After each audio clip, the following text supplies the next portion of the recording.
Hello everybody, Dr. Fox here. I just wanted to go over some of the parts of the microscope since we can't do an in-lab with a microscope, and the microscope is absolutely a great tool for a microbiologist, so it's important to know all the different pieces of parts even though you're not going to work with one today.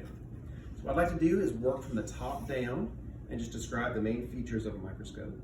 At the very beginning we have the ocular lenses. These are the parts that you look through, and these have 10x magnification. So just by looking through these in and of themselves, you are looking at your specimen at 10x magnification. So we move down to the base and the shaft here. This is the arm, and this is the base. And so when you pick up a microscope, you want to use two hands. Be very careful. These are expensive, and use one for the arm and one for the base.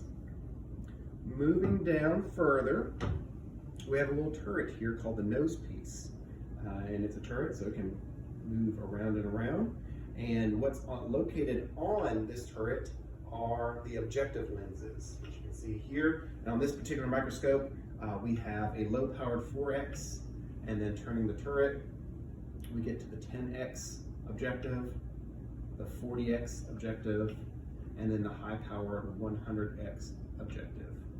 Now each of these has their own magnification, so 4, 10, 40, and 100x magnification.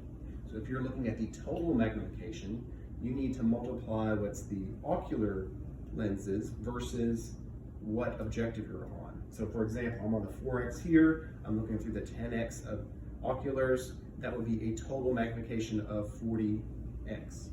If I were on the 10x, it would be 10 times 10, 100x magnification.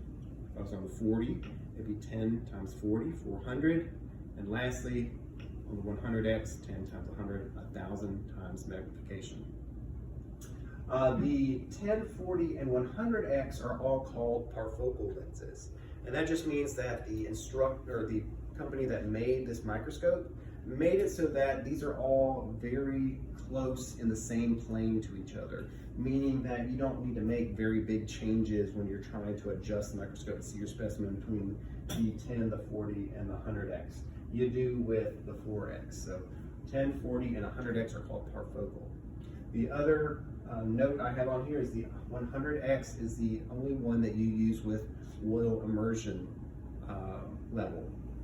So what that means is with the 4x, the 10x, and the 40x, when you shine the light from the bottom up through your specimen, it goes through the glass microscope slide and then it hits the air. And there's some loss or scattering of light with that because it hits the air and it has a different refractive index than the glass.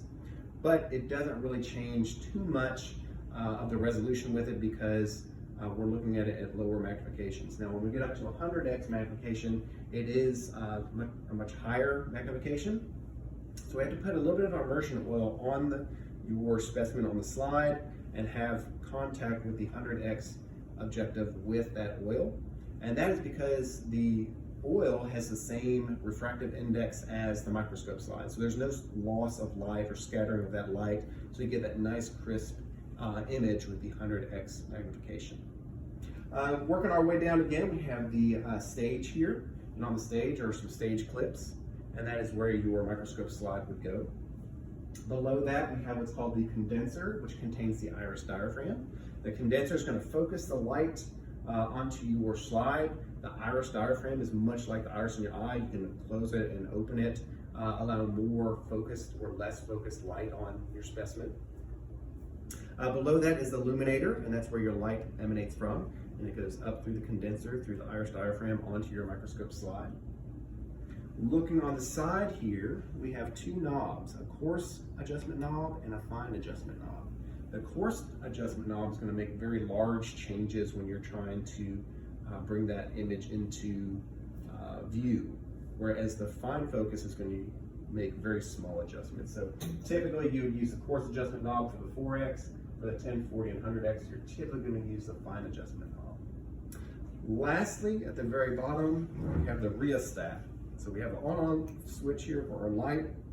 The rheostat controls the amount of light that's being produced by that illuminator. I hope that's been of some help to you. And here are your parts of your microscope that you should probably know.